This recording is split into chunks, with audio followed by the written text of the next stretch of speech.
ಜನವರಿ 2025 Donald Trump 2ನೇ ಬಾರಿಗೆ ಅಮೆರಿಕದ ಪ್ರೆಸಿಡೆಂಟ್ ಆಗಿ ವೈಟ್ ಹೌಸ್ ಮೆಟ್ಟಿಲು ಹತ್ತಿದ್ರು.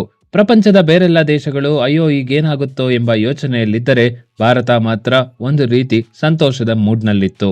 ಯಾಕೆ ಗೊತ್ತಾ? ಹೌಡಿ ಮೋದಿ ಮತ್ತು ನಮಸ್ತೆ ಟ್ರಂಪ್ ಕಾರ್ಯಕ್ರಮಗಳಲ್ಲಿ ಇಬ್ಬರು ನಾಯಕರು ಕೈ ಹಿಡಿದು ನಡೆದ ಆಪ್ತತೆ ಇನ್ನೂ ಬಹಳಷ್ಟು ಜನರಲ್ಲಿ ನೆನಪಿತ್ತು. ಅದಲ್ಲದೆ 2016ರಿಂದ 2020ರವರೆಗಿನ ಟ್ರಂಪ್ ಮೊದಲ ಆಡಳಿತದಲ್ಲಿ ಭಾರತಕ್ಕೆ ಸಿಕ್ಕ ಪ್ರಾಮುಖ್ಯತೆ ಮತ್ತು ಸಹಕಾರಗಳನ್ನು ಭಾರತ ಆಗಲೂ ನೆನಪಿಸಿಕೊಳ್ಳುತ್ತಿತ್ತು. ಮತ್ತು ಅದಾದ ನಂತರ ಅಮೆರಿಕದ ಅಧ್ಯಕ್ಷರಾದ ಜೋ ಬಿಡನ್ ಕಾಲದಲ್ಲಿ ನಡೆದ ಹಲವು ಗೊಂದಲಗಳು ಭಾರತಕ್ಕೂ ಕೂಡ ಕಿರಿಕಿರಿ ಉಂಟು ಮಾಡುತ್ತಿತ್ತು. ಇವೆಲ್ಲ ಕಾರಣಕ್ಕೆ ಮತ್ತೆ ನಮ್ಮ ಫ್ರೆಂಡ್ ಟ್ರಂಪ್ ಅಧಿಕಾರಕ್ಕೆ ಬಂದ್ರು ಹಾಗೂ ಇನ್ನು ಮುಂದೆ ಅಮೆರಿಕದ ಜೊತೆ ಬಿಸಿನೆಸ್ ವ್ಯವಹಾರಗಳು ಸೂಪರ್ ಆಗಿ ಇರುತ್ತದೆ ಎಂದೇ ಲೆಕ್ಕಾಚಾರವನ್ನು ಹಾಕಲಾಗಿತ್ತು. ಆದರೆ ಈ ಹ್ಯಾಪಿ ಮೂಡ್ ಕೇವಲ 3 ತಿಂಗಳಲ್ಲೇ ನುಚ್ಚು ನೂರಾಯಿತು. ಆ ಹಳೆಯ ಗೆಳೆತನ ಇತಿಹಾಸದ ಅತಿದೊಡ್ಡ ಟ್ರೇಡ್ ವಾರ್ ಆಗಿ ಬದಲಾಗುತ್ತೆ ಅಂತ ಅಂದು ಯಾರೂ ಕೂಡ ಊಹಿಸಿರಲಿಲ್ಲ. ಏಪ್ರಿಲ್ 2025ರಲ್ಲಿ ಟ್ರಂಪ್ ಭಾರತದ ಮೇಲೆ ರೆಸಿಪ್ರೋಕಲ್ ಟ್ಯಾರಿಫ್ ಅನ್ನೋ ದೊಡ್ಡ ಅಸ್ತ್ರವನ್ನು ಪ್ರಯೋಗ ಮಾಡ್ತಾರೆ. ಅಂದರೆ ಭಾರತ ನಮ್ಮ ಅಮೆರಿಕದ ವಸ್ತುಗಳ ಮೇಲೆ ಎಷ್ಟು ತೆರಿಗೆ ಹಾಕುತ್ತದೋ ನಾವು ಅವರ ವಸ್ತುಗಳ ಮೇಲೆ ಅಷ್ಟೇ ತೆರಿಗೆ ಹಾಕ್ತೀವಿ ಅನ್ನೋದು ಅವರ ಲಾಜಿಕ್ ಆಗಿತ್ತು. ಇದರಿಂದಾಗಿ ಒಂದೇ ರಾತ್ರಿಯಲ್ಲಿ ಅಮೆರಿಕಕ್ಕೆ ಹೋಗುತ್ತಿದ್ದ ಭಾರತದ ವಸ್ತುಗಳ ಮೇಲೆ ನೇರವಾಗಿ 25% ಟ್ಯಾರಿಫ್ ಬಿದ್ದು ಬಿಡ್ತು. ಈ 25% ತೆರಿಗೆಯನ್ನು ತಡೆಯಲು ಭಾರತ ಸರ್ಕಾರ ಅಮೆರಿಕದ ಟ್ರೇಡ್ ಡೀಲ್ ವ್ಯವಹಾರಗಳ ಮಾತುಕತೆಗೆ ಹೆಚ್ಚಿನ ವೇಗವನ್ನು ನೀಡಿತು. ಹೇಗೂ ಭಾರತದ ಮೇಲೆ 25% ಟ್ಯಾರಿಫ್ ವಿಧಿಸಿರುವುದರಿಂದ ಅಮೆರಿಕವು ಕೂಡ ತನಗೆ ಬೇಕಾದ ಹಾಗೆ ಟ್ರೇಡ್ ಡೀಲ್ ಮಾಡಲು ಮುಂದಾಯಿತು. ಆದರೆ ಇದಕ್ಕೆ ವಿರೋಧ ವ್ಯಕ್ತಪಡಿಸಿದ ಭಾರತ ಪ್ರಮುಖವಾಗಿ ಕೃಷಿ ಮತ್ತು ಡೈರಿ ಉದ್ಯಮಗಳನ್ನು ಟ್ರೇಡ್ ಡೀಲ್ನಿಂದ ಹೊರಗಿಡುವ ಕುರಿತು ತನ್ನ ನಿರ್ಧಾರವನ್ನು ಪ್ರಕಟಿಸಿತು. ಇದಕ್ಕೆ ಅಮೆರಿಕ ವಿಪರೀತ ಒತ್ತಡವನ್ನು ಹೇರಿದರೂ ಕೂಡ ಭಾರತ ತನ್ನ ಸ್ಟ್ಯಾಂಡ್ನಲ್ಲಿ 1 ಇಂಚು ಬದಲಾಯಿಸಲಿಲ್ಲ. ಇದೇ ಕಾರಣಕ್ಕೆ ಆಗಸ್ಟ್ 2025ರಲ್ಲಿ ಟ್ರಂಪ್ ಇನ್ನೊಂದು ದೊಡ್ಡ ಅಸ್ತ್ರವನ್ನು ಹೂಡಿದರು. ಭಾರತ ರಷ್ಯಾದಿಂದ ಕಡಿಮೆ ಬೆಲೆಗೆ ಆಯಿಲ್ ಖರೀದಿಸುತ್ತಿದೆ ಅನ್ನೋ ಒಂದೇ ನೆಪವನ್ನಿಟ್ಟುಕೊಂಡು ಆಗಲೇ ಇದ್ದ 25%ಗೆ ಮತ್ತೊಂದು 25% ಪೆನಾಲ್ಟಿಯನ್ನು ಸೇರಿಸಿ ಒಟ್ಟು ಟ್ಯಾರಿಫ್ ಅನ್ನು ಬರೋಬ್ಬರಿ 50%ಗೆ ಏರಿಸಿಬಿಟ್ರು. ಈ 50% ಅನ್ನೋ ನಂಬರ್ ಹೊರಬಿದ್ದ ತಕ್ಷಣ ಭಾರತದಲ್ಲಿ ಏನಾಯಿತು ಎನ್ನುವುದು ಬಹಳ ಇಂಟ್ರೆಸ್ಟಿಂಗ್. ಒಂದು ಕಡೆ ಷೇರು ಮಾರ್ಕೆಟ್ ನಿಧಾನವಾಗಿ ಕುಸಿತದ ಹಾದಿ ಹಿಡಿಯಿತು. ಇನ್ನು ಅಮೆರಿಕ ಪ್ರಭಾವದಲ್ಲಿರುವ ಕೆಲವು ಸಂಸ್ಥೆ ಮತ್ತು ವ್ಯಕ್ತಿಗಳಂತೂ ಇಂಡಿಯಾದ ಕತೆ ಮುಗೀತು, ಎಕ್ಸ್ಪೋರ್ಟ್ ನಾಶವಾಯಿತು ಅಂತ ಜನರಲ್ಲೇ ದೊಡ್ಡ ಮಟ್ಟದ ಫಿಯರ್ ಹುಟ್ಟಿಸೋಕೆ ಮುಂದಾದರು. ಹಾಗಾದ್ರೆ ಭಾರತ ಮಾಡಿದ್ದೇನು? ಇಲ್ಲೇ ಇರೋದು ನೋಡಿ ಅಸಲಿ ಆಟ. 50% ಟ್ಯಾರಿಫ್ ಬಿದ್ದ ತಕ್ಷಣ ನಮ್ಮ ಎಕ್ಸ್ಪೋರ್ಟ್ 100% ನಿಂತು ಹೋಗಲಿಲ್ಲ. ಭಾರತ ಸೈಲೆಂಟ್ ಆಗಿ ತನ್ನ 30ರಿಂದ 50% ವಸ್ತುಗಳನ್ನು ದುಬೈ ಮತ್ತು ವಿಯೆಟ್ನಾಂ ಮೂಲಕ ಅಮೆರಿಕಕ್ಕೆ ರೀರೂಟ್ ಮಾಡಿತು. ಹೇಗೂ ದುಬೈ ಮತ್ತು ವಿಯೆಟ್ನಾಂನಲ್ಲಿ ಅತ್ಯಂತ ಕಡಿಮೆ ಟ್ಯಾರಿಫ್ ಇದ್ದರಿಂದ ಅದರ ಲಾಭವನ್ನು ಭಾರತ ಪಡೆದುಕೊಳ್ಳಲು ಮುಂದಾಯಿತು. ಅಂದರೆ ಪರೋಕ್ಷವಾಗಿ ಇಲ್ಲಿ ಬೇರೆ ಬೇರೆ ದೇಶಗಳನ್ನು ಗುರುತಿಸಿ ಅವುಗಳ ಮೂಲಕ ಅಮೆರಿಕನ್ ಮಾರ್ಕೆಟ್ ಅನ್ನು ತಲುಪಲಾಯಿತು. ಇನ್ನು ಸುಮಾರು 30ರಿಂದ 40% ವಸ್ತುಗಳನ್ನು ಬೇರೆ ಬೇರೆ ದೇಶಗಳಿಗೆ ಕಳಿಸಲು ಮುಂದಾಯಿತು. ಅಮೆರಿಕ ಹೊರತುಪಡಿಸಿ ಭಾರತದ ಇನ್ನಿತರ ಸ್ನೇಹ ರಾಷ್ಟ್ರಗಳು ಹಾಗೂ ಆ ವಸ್ತುಗಳು ಹೈಯೆಸ್ಟ್ ಡಿಮ್ಯಾಂಡ್ ಇರುವ ರಾಷ್ಟ್ರಗಳನ್ನು ಗುರುತಿಸಿ ಅವುಗಳಿಗೆ ಕಳಿಸುವ ಲೆಕ್ಕಾಚಾರಗಳನ್ನು ಹಾಕಲಾಯಿತು. ಹೀಗೆ ದೊಡ್ಡ ಮಟ್ಟದಲ್ಲಿ ಟ್ಯಾರಿಫ್ ಹೊಡೆತ ಬಿದ್ದ ಕೂಡಲೇ ಭಾರತ ನಿಧಾನವಾಗಿ ಅವುಗಳನ್ನು ಸುಧಾರಿಸಿಕೊಳ್ಳುವ ಕಡೆಗೆ ಹೆಜ್ಜೆಗಳನ್ನು ಇಡತೊಡಗಿತು. ಅದರಲ್ಲಿ ಪ್ರಮುಖವಾಗಿ ಎಕ್ಸ್ಪೋರ್ಟರ್ಸ್ಗಳಿಗೆ ರಿಲೀಫ್ ಕೊಡಲು GSTಯನ್ನು ಭಾರೀ ಪ್ರಮಾಣದಲ್ಲಿ ಕಡಿಮೆ ಮಾಡಲಾಯಿತು. ನಿಮಗೆ ಗೊತ್ತಿರಬಹುದು, ದೀಪಾವಳಿಯ ಹಬ್ಬದ ಸಂದರ್ಭದಲ್ಲಿ ಭಾರತ ಸರ್ಕಾರ GSTಯಲ್ಲಿ ದೊಡ್ಡ ಕಡಿತವನ್ನು ನೀಡಿತು. ಇದು ಒಂದು ಕಡೆ ವಿದೇಶದ ರಫ್ತಿನ ಮೇಲೆ ಅತಿ ಹೆಚ್ಚಿನ ಡಿಪೆಂಡೆನ್ಸಿ ಹೊಂದಿದ್ದ ಕಂಪನಿಗಳಿಗೆ ಅವುಗಳನ್ನು ಭಾರತದಲ್ಲೇ ಮಾರುವ ಅವಕಾಶವನ್ನು ಕ್ರಿಯೇಟ್ ಮಾಡುವ ಪ್ರಯತ್ನ ನಡೆಯಿತು.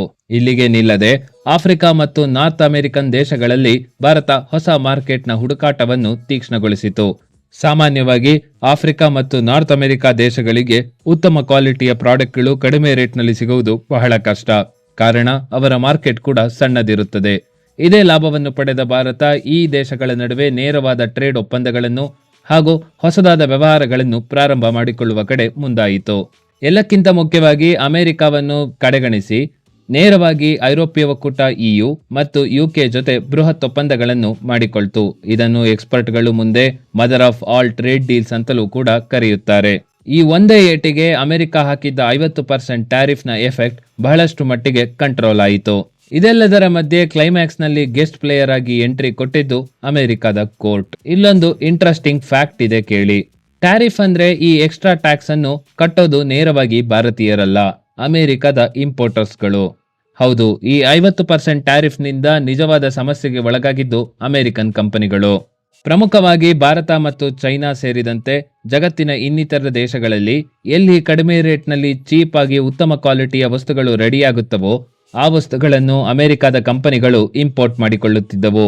ಒಂದು ವೇಳೆ ಅವುಗಳನ್ನು ಅಮೆರಿಕದಲ್ಲೇ ತಯಾರಿಸಲು ನಿಂತರೆ ಅದರ ಕಾಸ್ಟ್ ಮತ್ತಷ್ಟು ಹೆಚ್ಚಾಗುತ್ತಿತ್ತು. ಹೀಗೆ ಏಕಾಏಕಿ ವಿಧಿಸಿದ ಟ್ಯಾರಿಫ್ಗಳು ಅಮೆರಿಕದ ಕಂಪನಿಗಳ ಲೆಕ್ಕಾಚಾರವನ್ನೇ ಹಿಂದೆ ಮುಂದೆ ಮಾಡಿತು. ಇದರಿಂದ ಈ ಕಂಪನಿಗಳು ಬೇಸತ್ತು ತಮ್ಮದೇ ಸರ್ಕಾರದ ವಿರುದ್ಧ ಕೋರ್ಟ್ ಮೆಟ್ಟಿಲೇರಿದ್ರು. ಸರ್ಕಾರ ಮತ್ತು ಕೋರ್ಟ್ನ ನಡುವೆ ಬಹಳಷ್ಟು ವಾದವಿವಾದಗಳು ನಡೆದ ನಂತರ ಈ ಟ್ಯಾರಿಫ್ ಅನ್ಯಾಯ ಹಾಗೂ ಅಮೆರಿಕದ ಸಂವಿಧಾನದ ವಿರುದ್ಧ ಎಂಬ ತೀರ್ಪನ್ನು ಅಮೆರಿಕದ ಕೋರ್ಟ್ ನೀಡಿತು. ಅಷ್ಟೇ ಅಲ್ಲದೆ ಈವರೆಗೆ ಟ್ಯಾರಿಫ್ ಮೂಲಕ ಕಲೆಕ್ಟ್ ಆಗಿರುವ ಅಷ್ಟು ಹಣವನ್ನು ವಾಪಸ್ ಕೊಡಿ ಅಂತ ಟ್ರಂಪ್ ಸರ್ಕಾರಕ್ಕೆ ಆರ್ಡರ್ ಕೂಡ ನೀಡಿತು. ಆದರೆ ಈಗಿರುವ ಲೆಕ್ಕಾಚಾರದಲ್ಲಿ ಈ ಟ್ಯಾರಿಫ್ ಹಣಗಳು ನೇರವಾಗಿ ಭಾರತದಿಂದ ವಸ್ತುಗಳನ್ನು ಇಂಪೋರ್ಟ್ ಮಾಡುತ್ತಿದ್ದ ಅಮೆರಿಕನ್ ಕಂಪನಿಗಳ ಪಾಲಾಗುತ್ತದೆ. ಅವರು ಮುಂದಿನ ದಿನಗಳಲ್ಲಿ ಹೇಗೆ ಭಾರತದ ಕಂಪನಿಗಳಿಗೆ ಈ ಹಣವನ್ನು ವಾಪಸ್ ನೀಡುತ್ತಾರೆ ಎಂದು ಕಾದು ನೋಡಬೇಕು. ಸ್ನೇಹಿತರೆ, ಈ ಟ್ರೇಡ್ ವಾರ್ ಎಂಬುದು ನಡೆದಿದ್ದು ಕೇವಲ ಭಾರತದ ವಿರುದ್ಧ ಮಾತ್ರ ಅಲ್ಲ. ಅಮೆರಿಕ ಒಂದೇ ಬಾರಿ ಇಡೀ ಜಗತ್ತಿನ ಎದುರು ಈ ಟ್ರೇಡ್ ವಾರ್ ಅನ್ನು ನಡೆಸಿತು. ಅಮೆರಿಕದ ಈ ಟ್ಯಾರಿಫ್ ದಾದಾಗಿರಿಗೆ ಹೆದರಿ ಜಪಾನ್, ದಕ್ಷಿಣ ಕೊರಿಯಾ ಮತ್ತು ಕೆನಡಾದಂತಹ ದೇಶಗಳು ತಮಗೆ ಅನ್ಯಾಯವಾಗುವಂತಹ ಒಪ್ಪಂದಗಳಿಗೆ ಸಹಿ ಹಾಕಿದವು. ಆದರೆ ಈ ಬಾರಿಯ ಅಮೆರಿಕದ ಈ ಟ್ಯಾರಿಫ್ ಆಟವನ್ನು ಸಮರ್ಥವಾಗಿ ಎದುರಿಸಿದ್ದು ಭಾರತ ಮತ್ತು ಚೈನಾಗಳು ಮಾತ್ರ. ಒಂದು ಕಡೆ ಚೈನಾ ಅಮೆರಿಕ ವಿಧಿಸುವ ಟ್ಯಾರಿಫ್ಗೆ ಪ್ರತಿಯಾಗಿ ಟ್ಯಾರಿಫ್ಗಳನ್ನು ವಿಧಿಸುತ್ತಾ ಹೋದರೆ ಭಾರತ ಸೈಲೆಂಟ್ ಆಗಿದ್ದೆ ಆ ಟ್ಯಾರಿಫ್ ಅನ್ನು ತನ್ನ ಪರವಾಗಿ ತಿರುಗಿಸಿಕೊಳ್ಳುವ ಕಡೆಗೆ ಪ್ರಯತ್ನವನ್ನು ನಡೆಸಿತು. ಸದ್ಯ ಹೇಗೋ ಅಮೆರಿಕ ಕೋರ್ಟ್ನ ನಿರ್ಧಾರದಿಂದ ಭಾರತ ಸೇರಿದಂತೆ ಎಲ್ಲ ದೇಶಗಳು ಕೂಡ ನೆಮ್ಮದಿಯ ನಿಟ್ಟುಸಿರನ್ನು ಬಿಟ್ಟಿವೆ. ಆದರೆ ಪಿಕ್ಚರ್ ಇಲ್ಲಿಗೆ ಮುಗಿತಾ? ಖಂಡಿತ ಇಲ್ಲ. ಡೊನಾಲ್ಡ್ ಟ್ರಂಪ್ ಇನ್ನು ಅಧಿಕಾರದಲ್ಲಿದ್ದಾರೆ ಹಾಗೂ ವ್ಯಾಪಾರದ ವಿಚಾರದಲ್ಲಿ ಲಾಭಕ್ಕಾಗಿ ಅಮೆರಿಕ ಯಾವಾಗ ಬೇಕಾದರೂ ನಿಯಮಗಳನ್ನು ಮುರಿಯಬಹುದು ಎಂಬುದು ಇಡೀ ಜಗತ್ತಿಗೆ ಮನವರಿಕೆಯಾಗಿದೆ. ಹಾಗೂ ಇದೀಗ ಇರುವ ಲೇಟೆಸ್ಟ್ ಅಪ್ಡೇಟ್ ಏನೆಂದರೆ ಇವೆಲ್ಲದರ ಮಧ್ಯೆಯೂ ಭಾರತ ಮತ್ತು ಅಮೆರಿಕದ ನಡುವೆ ಟ್ರೇಡ್ ಮಾತುಕತೆಗಳು ಈಗಲೂ ಮುಂದುವರಿಯುತ್ತಿವೆ. ಆದರೆ ಈ ಬಾರಿ ಭಾರತ ಯಾವುದೇ ಟೆನ್ಷನ್ ಇಲ್ಲದೆ ಬಹಳ ಕಂಫರ್ಟ್ ಆಗಿ ತನ್ನ ದಿಟ್ಟ ನಿಲುವಲ್ಲಿ ಕುಳಿತಿದೆ. ಅಮೆರಿಕ ಎಷ್ಟೇ ಪ್ರೆಷರ್ ಹಾಕಿದರೂ ನಮ್ಮ ಡೈರಿ ಮತ್ತು ಕೃಷಿ ವಲಯದಲ್ಲಿ ಯಾವುದೇ ಕಾರಣಕ್ಕೂ ರಾಜಿಯಾಗುವುದಿಲ್ಲ ಎಂದು ಭಾರತ ತನ್ನ ಸ್ಟ್ಯಾಂಡ್ಗೆ ಅಂಟಿಕೊಂಡು ಕೂತಿದೆ. ಟ್ರೇಡ್ ವಾರ್ನಲ್ಲಿ ತಲೆ ಭಾಗದ ಭಾರತದ ಈ ಹೊಸ ನೀತಿಯ ಬಗ್ಗೆ ಹಾಗೂ ಅಮೆರಿಕದ ವ್ಯಾಪಾರ ನೀತಿಯ ಬಗ್ಗೆ ನಿಮ್ಮ ಅನಿಸಿಕೆಗಳನ್ನು ಕಮೆಂಟ್ ಮಾಡಿ ತಿಳಿಸಿ. ಈ ವಿಡಿಯೋ ಇಷ್ಟ ಆಗಿದ್ರೆ ಒಂದು ಲೈಕ್ ಮಾಡಿ ಹಾಗೂ ಈ ವಿಡಿಯೋವನ್ನು ನಿಮ್ಮ ಫ್ರೆಂಡ್ಸ್ನಲ್ಲಿ ಶೇರ್ ಮಾಡಿ ಮತ್ತು ಇಂತಹ ಕಂಟೆಂಟ್ಗಾಗಿ ನಮ್ಮ ಚಾನೆಲ್ ಅನ್ನು ಸಬ್ಸ್ಕ್ರೈಬ್ ಆಗಿ. ಮುಂದಿನ ವಿಡಿಯೋದಲ್ಲಿ ಮತ್ತೆ ಭೇಟಿಯಾಗೋಣ. ಸೈನಿಂಗ್ ಆಫ್ ಫಿನ್ಬಿಸ್ ಕನ್ನಡ.